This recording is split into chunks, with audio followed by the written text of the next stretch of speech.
Welcome everyone. I'm Commissioner Gibson from Weber County. Behind me is the Utah State Capitol. Today is day 45 at the State Capitol, and so it is the last day of the session.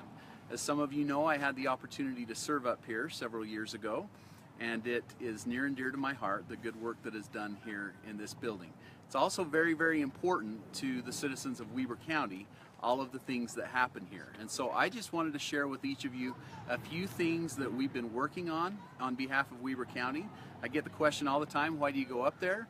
And here's why: because there's an awful lot of things that affect taxpayers right home in my district in Weber County, so this is important. First of all, let me talk to you about something I'm really excited about. Weber State University is going to be receiving about $30 million for their new social sciences building. That's a big deal for our university. We are becoming a college town, one of the universities that really gets a lot of traction and a lot of focus throughout the state. It's a big deal for our community. So for all of our kids who attend that great university, they're going to have a state-of-the-art learning facility based on the work of so many good folks up here on Capitol Hill this year. I wanted to talk to you for a minute about transportation. Transportation is one of those things that we've been a little frustrated about over the years because we see so much of the transportation infrastructure heading to the south of us. We have got some great news this year with transportation projects.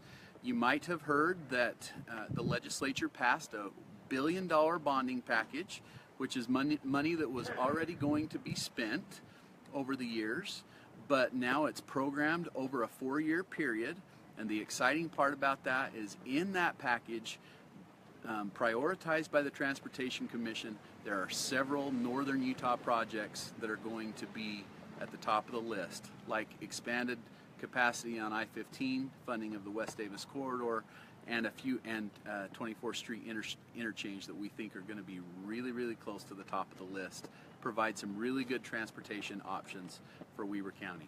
Now, one of the things that I think might help us keep a little bit of money in our own pockets. For many years, in fact, since I left this body several years ago, there's been a move to eliminate the state inspection for vehicles.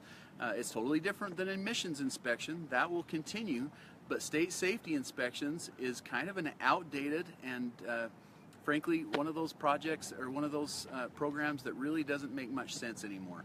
So there's been a push to eliminate that. That'll save folks in Utah over $30 million now in fees and regulation.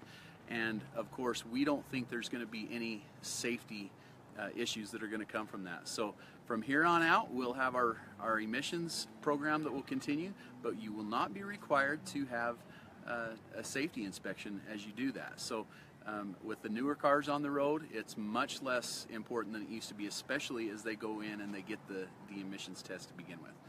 Okay, so it's the session will close at midnight tonight.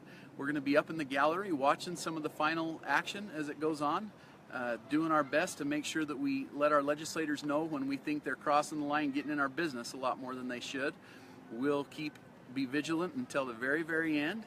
And if the clock strikes midnight, you know, back in the olden days, they'd drop a little towel down over the 12, down over the clock, and make sure that they could keep going for a minute. But I think we might end a little bit early tonight because the computers won't let us go past midnight. So come on up if you have a chance. It's a great time to see your republic at work here in the Utah State Capitol. Talk to you soon.